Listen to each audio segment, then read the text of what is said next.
just remember, network, you have a complete course, the full course of network you receive in the next semester, okay? This year I taught this course.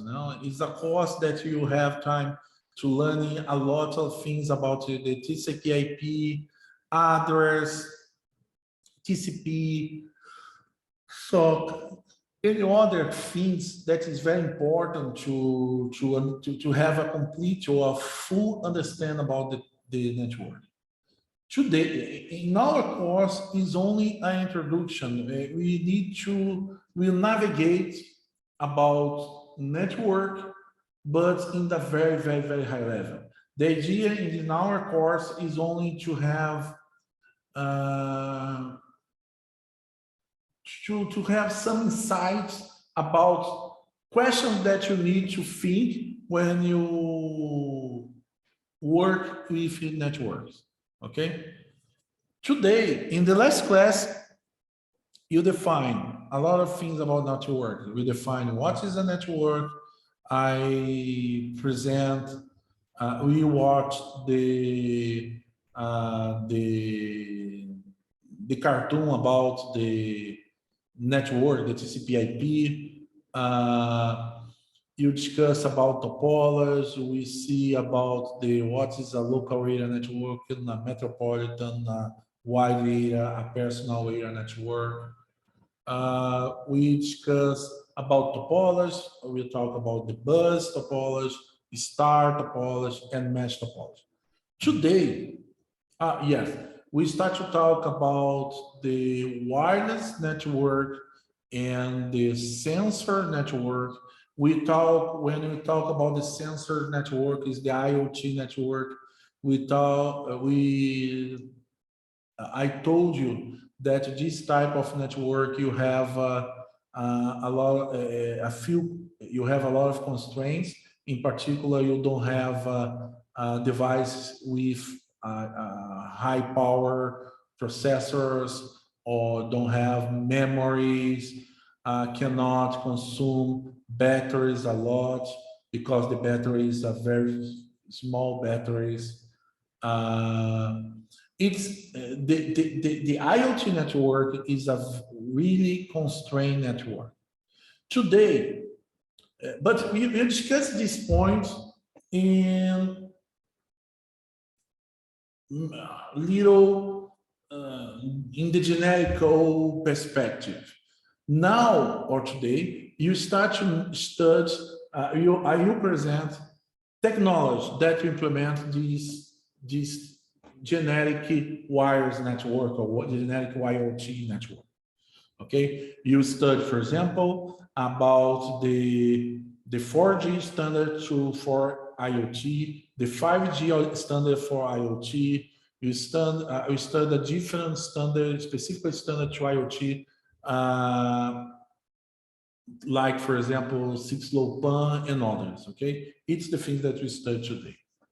About the last class, do you have any questions?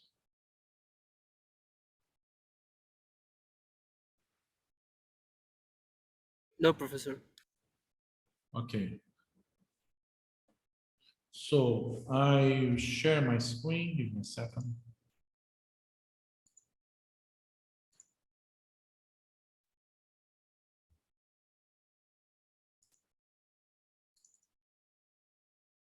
Okay.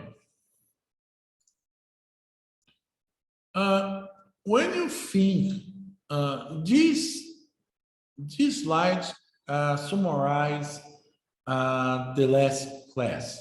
Okay. You have local wireless network. You have the low power wide area, and you have the cellular network. Okay. The local area network, you have protocols like Wi-Fi and Bluetooth, for example. The good thing is, when you think it's only about IoT, okay? This type of network represents 40% of the IoT device. And what is important here, the good thing here is, these protocols or these standards is well established. Why it is good? Because, for example, when you buy any device that has support to Wi-Fi, you know that this device will work in any place that you try to connect. For example, it's very rare, for example, when you buy, I don't know, a smartphone and try to connect with a particular Wi-Fi when you enter in the cough place, what's the name?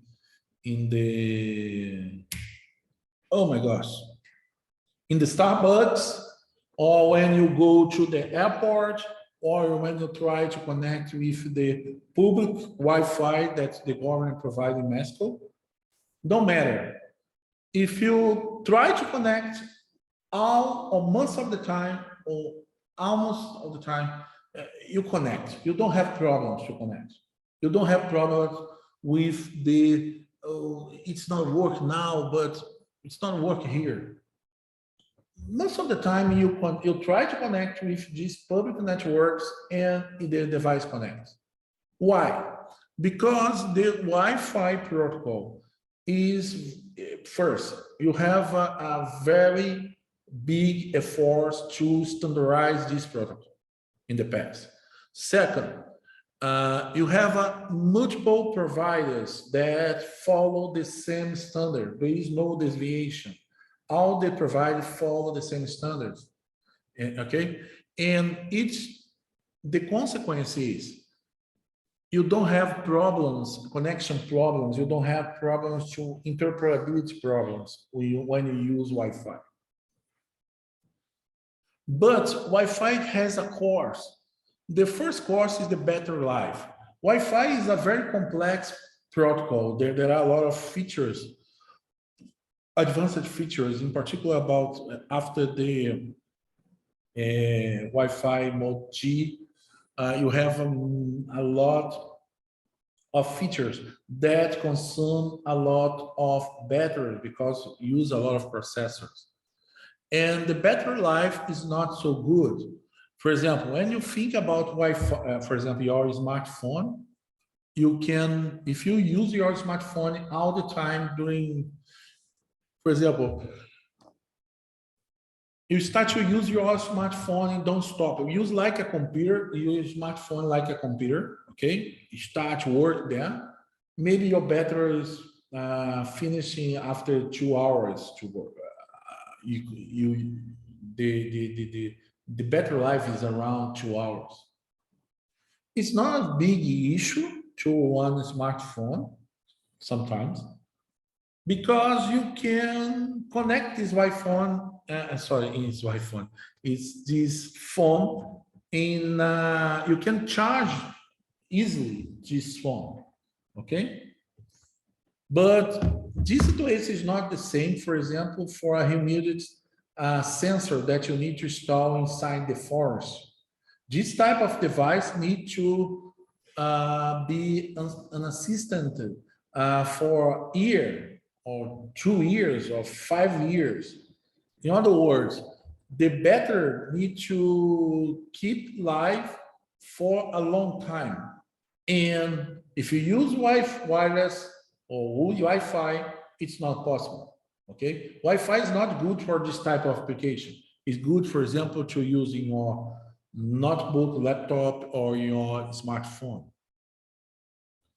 Another important thing is the provision. It's not so easy, again, it is, but it's harder than the other protocols to provision. For example, to connect one Wi-Fi device in a wireless network, Wi-Fi network, you need to configure at least the SSID and the password, the key. And there are technologies that this provision is automatically, okay? And it's the second problem. Another one is the network ports and the dependencies. Remember, the range of Wi-Fi is very short. It's not so big. It's not so far. You cannot connect, you cannot use Wi-Fi network for, you need to use close around, for example, you need to stay around 100 meters from, or 200 meters from the access point, no more than it. And it makes the technology very expensive because you need to have a lot of access points to cover a big area. For example, think about the campus, okay? I believe, I don't know where you are now, but if you are in the building one, I cannot remember, is the classroom is, I believe, in the second floor, third floor. And you have one access point for each classroom. If you have one classroom, you have an access point, the other no, the other yes. If you think that each access point costs around $200,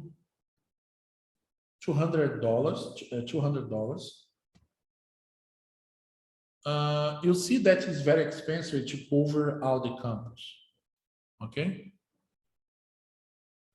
Any questions about the local area network? No, teacher. The second technology is the low power wide area. The low power wide area is a technology that is designed, specifically designed to IoT, okay, to Internet of Things. You have around 45% of device that is in this type of network. And what is the focus of the device, of the design?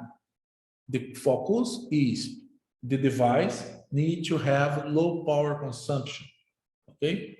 It's the nice technology to connect device that you need to be unassisted for a long time.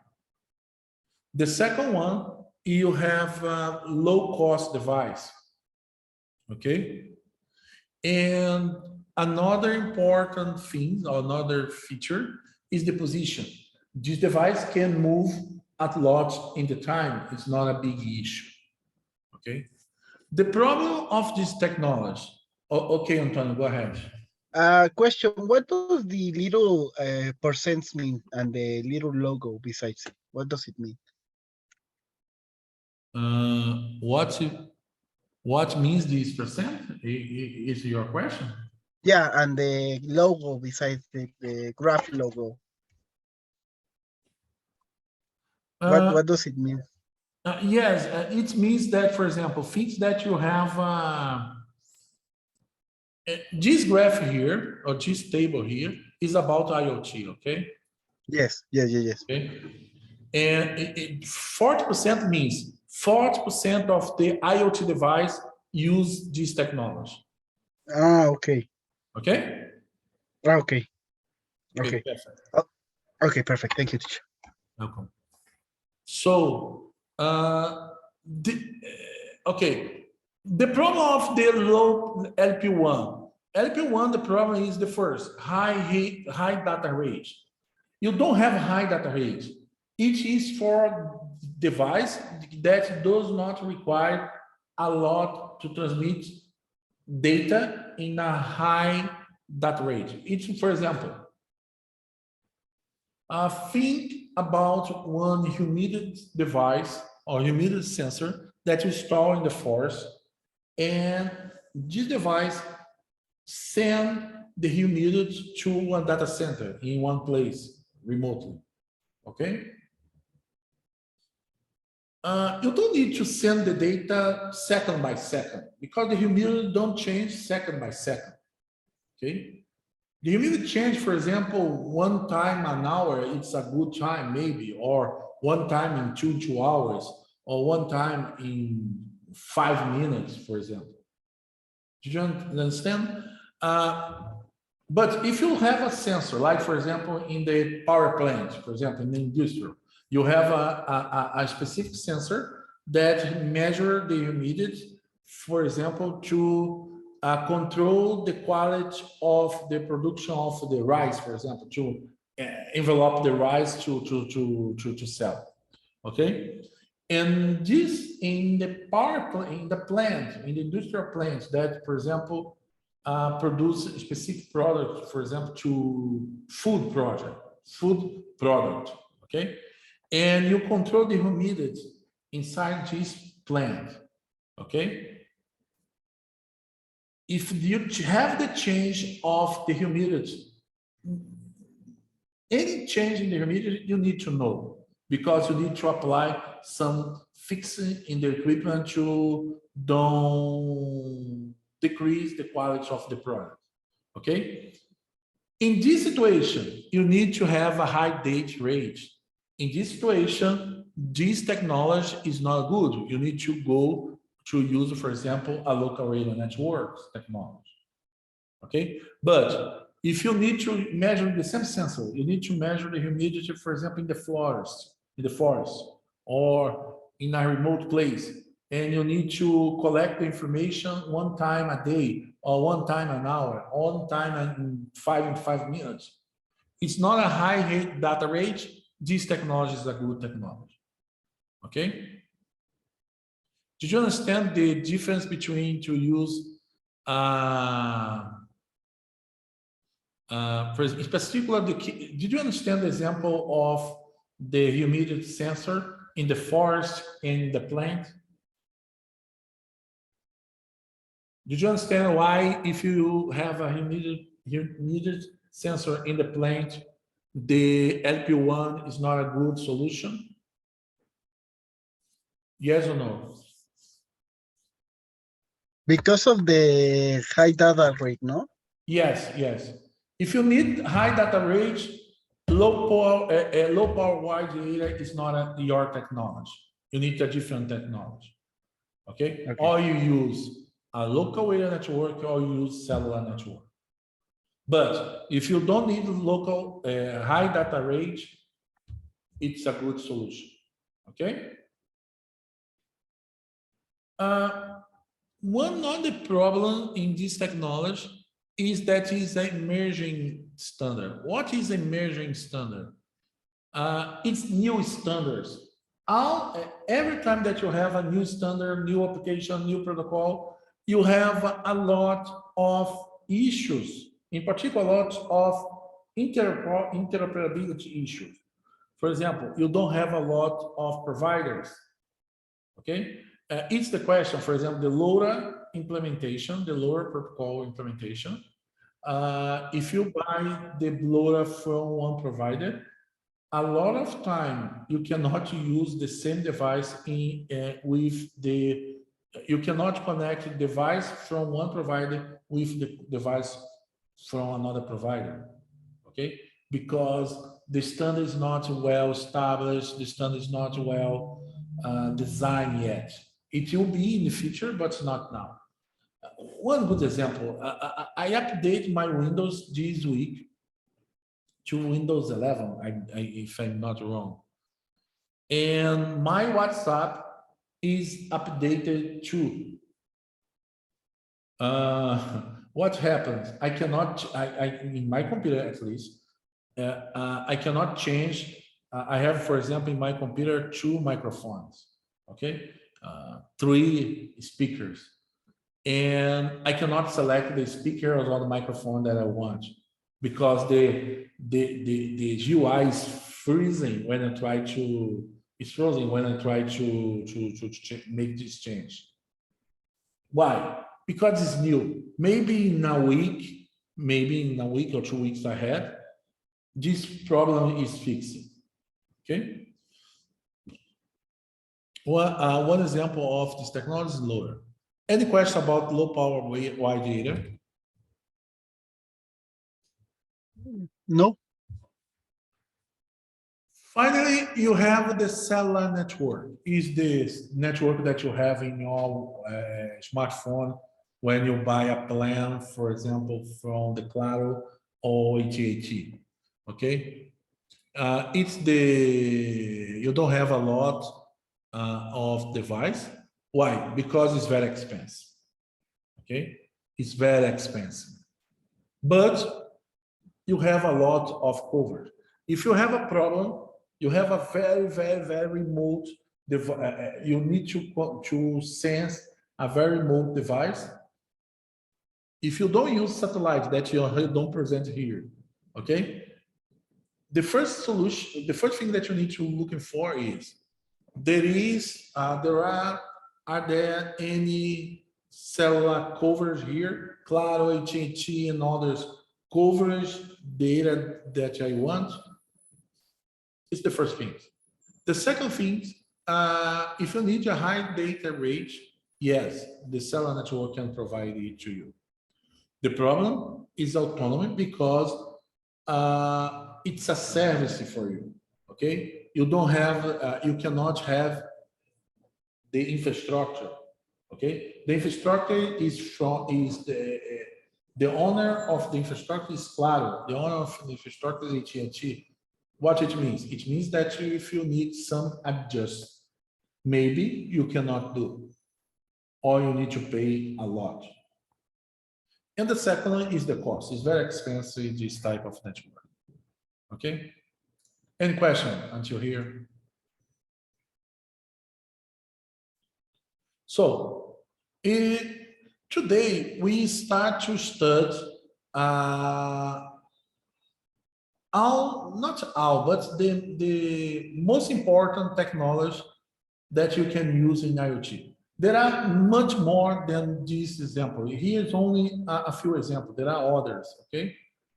And we start to study the Wi-Fi, the IEEE 802.11. Why? Because it's the most complex protocol that you have. But if you understand the Wi-Fi, you can understand all the others, okay? I stopped to share because I cannot remember if I share my audio. Yes. So I have a video. I would like to share this video with you, okay?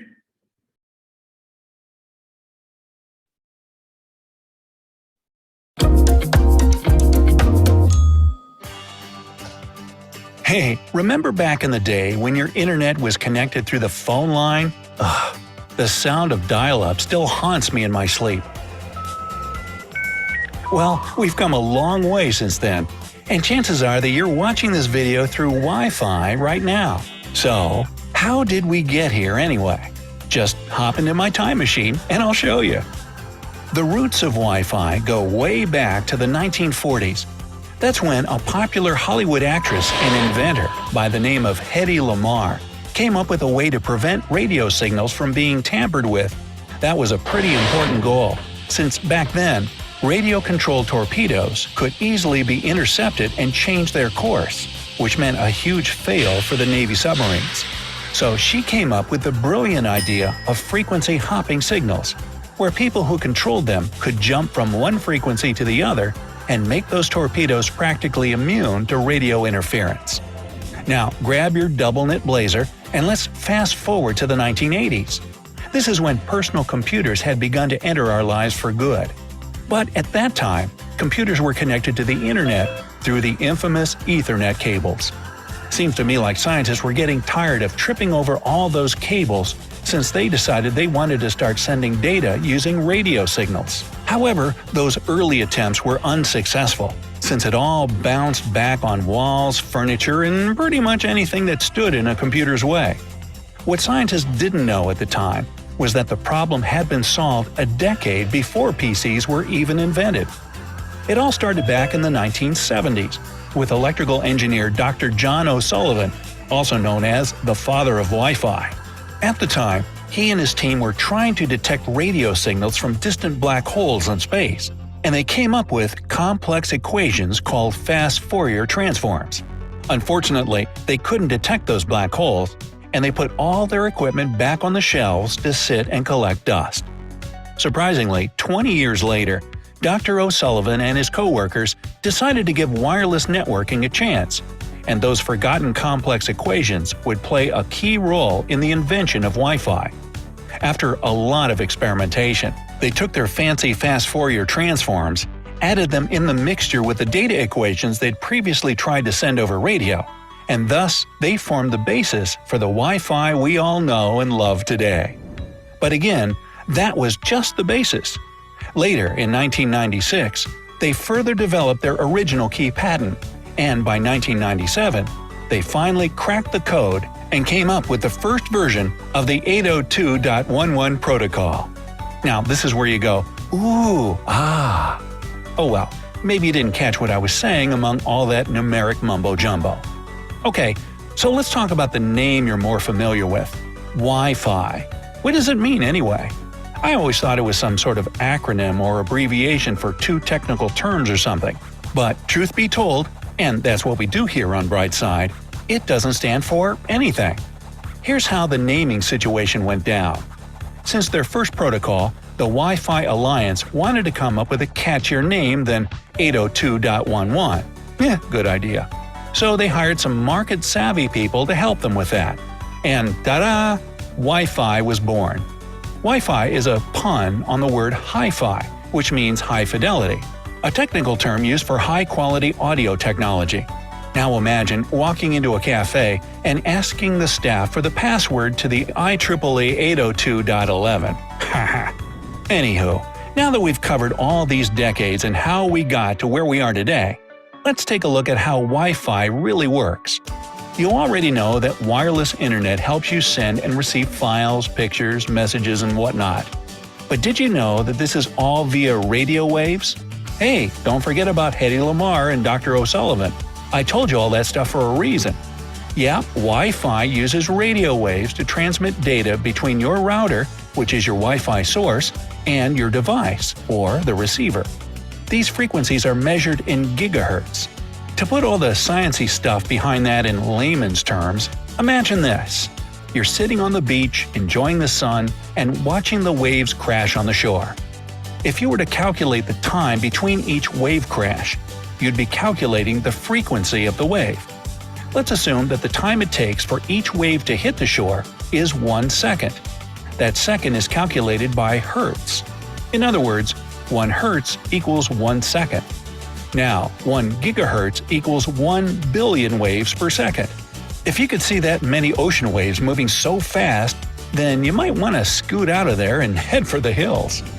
So the frequencies Wi-Fi routers use are 2.4 or 5 gigahertz per second, which is why data gets transferred so quickly to your phone. When it comes to speed, the 5 gigahertz frequency sends information faster over shorter distances, whereas the 2.4 gigahertz router covers farther distances but goes slower. You also have to keep in mind the interference from other devices in our homes that also use the 2.4 gigahertz radio frequencies. For example, if you have baby monitors, garage doors, microwaves, cordless phones, and wireless cameras, they can interfere with your Wi-Fi. And this kind of interference can reduce the speed, or you might lose your internet connection altogether. Uh-oh.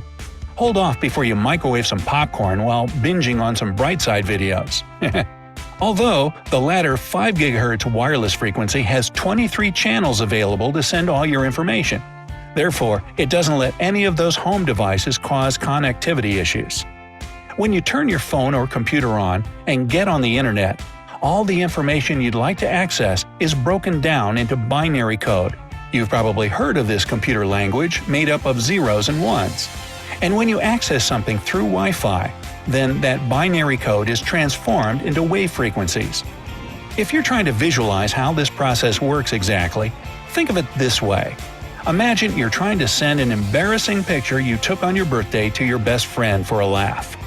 When you hit send, the photo is broken down into smaller pixels or packets and travels around different routers until it reaches your friend. Then these packets are quickly reassembled like a puzzle, and your friend can finally see the photo and giggle accordingly. All that happens with pretty much anything you try to send, be it videos, recordings, even my voice in the animation you're seeing right now. Whoa! Mind blown. Do you ever wonder what it would be like if we could see all these radio frequencies swirling around the room? I picture myself sitting comfortably on the couch, watching cat videos. Getting work done, of course. And suddenly, all these waves become visible, and I can see everything. I see the little packets of data going from my router to my phone, all those pixels and colorful frequencies drifting through the air. Everything would be traveling around me like a long exposure photo in slow motion, kind of like a little rainbow storm right in my living room. Now, I know what you're thinking. Okay, maybe I don't, but I can take a guess. If we're truly surrounded by all these radio waves, what does it do to our health? Is Wi-Fi dangerous? Well, the short answer is no. Wi-Fi works at extremely low voltages. Even at short distances, Wi-Fi is just part of the household smog that's generated by TV and radio signals. Wi-Fi uses non-iodizing wavelengths of radiation that are harmless to the human body. The sun, on the other hand, uses iodizing radiation wavelengths, or ultraviolet rays, that aren't so good for you. In fact, it's more dangerous for your body to go outside than it is if you just sit next to your Wi-Fi router. Great! I think I'll keep myself planted on the couch then. And to put your mind at ease a bit more, according to the World Health Organization, there is no scientific evidence to confirm that exposure to low levels of electromagnetic fields has any negative effects on our health. Okay, now that we've all calmed down and taken off our aluminum foil hats, let's talk about why your Wi-Fi signal drops in certain places around your house. Wi-Fi works just like light and sound. The further you are away from the router, the less energy you get. A typical router works at about 100 feet in every direction. As for what can block it, that's pretty much anything that conducts electricity, like metal, water, mirrors, and even our bodies, since they mainly consist of water. For example, if you stand between your router and your device, you might notice a signal drop. Sometimes, even thick brick walls and concrete can hinder the signal. You just probably won't notice the difference since it's teeny tiny. Another highly technical scientific measurement, just smaller than a tad. And there you have it, folks. Now you know a little more about the Wi-Fi you spend hours and hours on each day. Perhaps you'll appreciate it that much more, especially if you were around during the dark days of dial-up. I still thank my lucky stars each time I hop online within a fraction of a second. So, are you as addicted to Wi-Fi as I am? Let me know down in the comments. If you learned something new today, then give this video a like and share it with a friend. But don't go anywhere just yet. We have over 2,000 cool videos for you to check out. All you have to do is pick the left or right video, click on. Okay, guys, to finalize this session and we'll have a break. Any question? Did you understand the general idea about the Wi-Fi?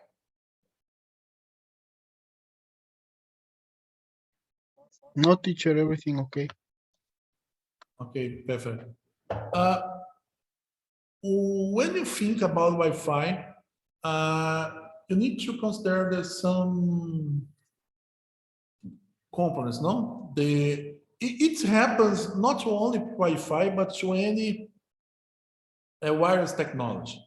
You have an access point or a base station where you connect, okay, your device connect with this device here, and this device that is provide, for example, internet, okay? Which type of topology represents this picture here? Bus, mesh, or star?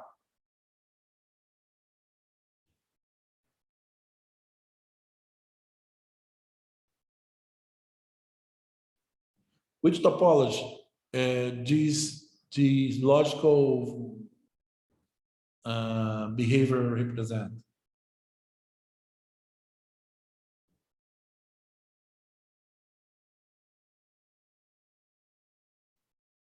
Which topology, guys?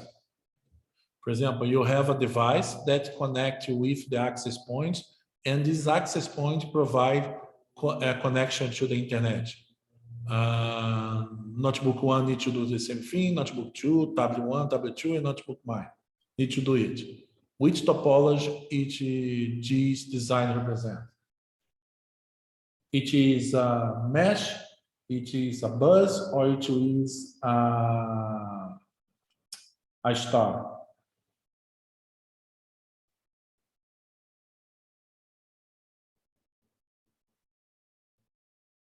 I think it's mesh. No. What is a A mesh? booth? A booth? A booth? The No, star. no. I will back you easy here. Yes, here. Okay. Just revive. Yes, it's star. Or just revive. The bus, you have a cable that everybody is connected in this cable. Okay. For example, here, everybody, if you want to send, for example, if you have the internet here, the internet is here in the same bus. Okay. It's not the case that you show. The stars, for example, all the nodes need to connect with a central point and to talk one to other. If you have the internet here, it's connect with the star. For example, if this device wants to talk with this guy, need to send the data to the hub or the switch or this device here, and this device forward the message to the destination. It's the star. It's the what I show when you use the access point.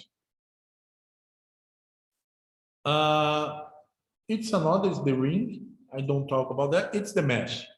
In the mesh, all the device is connected with all. Okay. For example, you can think that wireless is a mesh because all the nodes share the same medium. Okay, share the same channel, but it's not true because when you have the wireless, you have a central point that you need to send the data to the central point, and this central point reply to the target. Yes, it's a star topology. Okay, guys, it's a very important concept. You study again next year, but it's a very important concept because when you talk about the networks, you all the times you try to when you see, for example, oh, I have a new technology, I don't know, 6G. How the 6G, the first thing that you need to understand the 6G, the first thing that you need to understand is what is the topology that this technology works. Okay, if you understand how the topology that the technology works, you have you are in the good shape to try to understand the specific features. Okay, but again, to finalize this first session, here you have an access point. Okay, that you need to send the data to access the other nodes or to access the external network, like the internet. Okay, but this access point has one specific coverage. Okay, for example, this one in the blue dash, you have the coverage of GSPSS1. Okay, but think that this user need to walk in the campus. Like, for example, if you connect with again, I don't know where you are, but if you are in the build one, okay, if you move, for example, to Sedetec, you need to connect with another access point because the build one access point don't have a range or don't have coverage to cover all the campus, only covers a specific part of the campus. And you need to connect the other campus to another access point, for example, the BS2. Okay. And think that your notebook move to one to the other place here, and you need to connect to this one. One important feature that you need to have is the handoff. What is the handoff? Handoff is a feature that all the wires no, but some wireless technology has. For example, think this situation here. The blue is the coverage of the BS1, and the red is the coverage of BS2. When you move to the border of the BS1 coverage, for example, when you move to the border, the BS1 start to feeling that your signal decrease the power and say, oh, my node is leaving from my coverage area. What is the other BSS that I know close to the path that is the notebook mine is going? And you see, oh, BSS2 has cover for this area. And you start to negotiate with the BSS2 saying, oh, BSS2, we will receive the notebook mine. I authenticated this guy. Can you support this guy? Yes, I can. And you BSS2, when you enter in the BSS2 area, you disconnect BSS1 and connect BSS2. Okay? It's the reason, for example, if you feed in the cellular network, it's the reason that you, for example, you want it's not only that you transfer the data properly, you transfer the authorization properties. It's like, for example, when you connect, in the Wi-Fi in your home, you need to negotiate before you start to send data. You need to negotiate, for example, you need to say, oh, I'm Alexandre, I have the key to enter in this network. Okay? It's the fees that you exchange between one BSS to other. You negotiate the authorization and now you negotiate the authorization to use the network. Again, you log in or you connect in this BSS. You need to have the SSID and you need to have the key. Am I correct? So, yes, teacher. If you connect the BSS2, you need to have the key and you need to have the same credentials to use. You need to have the credential to use the BSS2. What the handoff does is BSS1 and BSS2 negotiate your credentials, and BSS1 and BSS2 need to trust one to other. Did you understand? Is it clear now? Yes, teacher. Yes, teacher. Okay. So it is an important feature because, for example, it's the reason that, for example, if you are in your car and you use your cell phone and talk, blah, blah, blah, blah, blah, blah, blah, blah, in the cellular network, the cell is big, not only 100 feet, it's bigger than one, okay? It's a kilometers.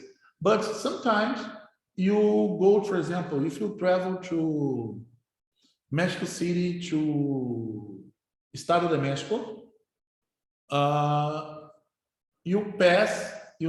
during this journey, you pass for 2 or 3 cellular base station, 4G base station or 5G base station, okay?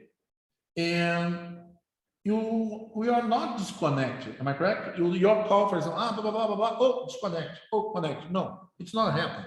It's clear, it's real transparency to you because the cellular network has a very nice hands-off protocols. If you use, for example, Wi-Fi is not so good. It's the reason, for example, if you use, for example, the WhatsApp, okay? And you leave the building 1 and start to walk the campus and to go to CDTEC. You need to connect in different Wi-Fi access points. When you leave one access point and connect to other, the call is stopped and you reconnect.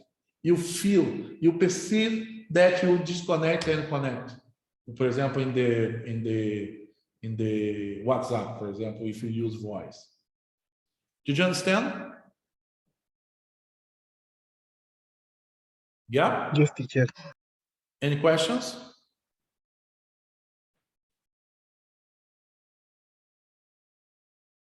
No questions?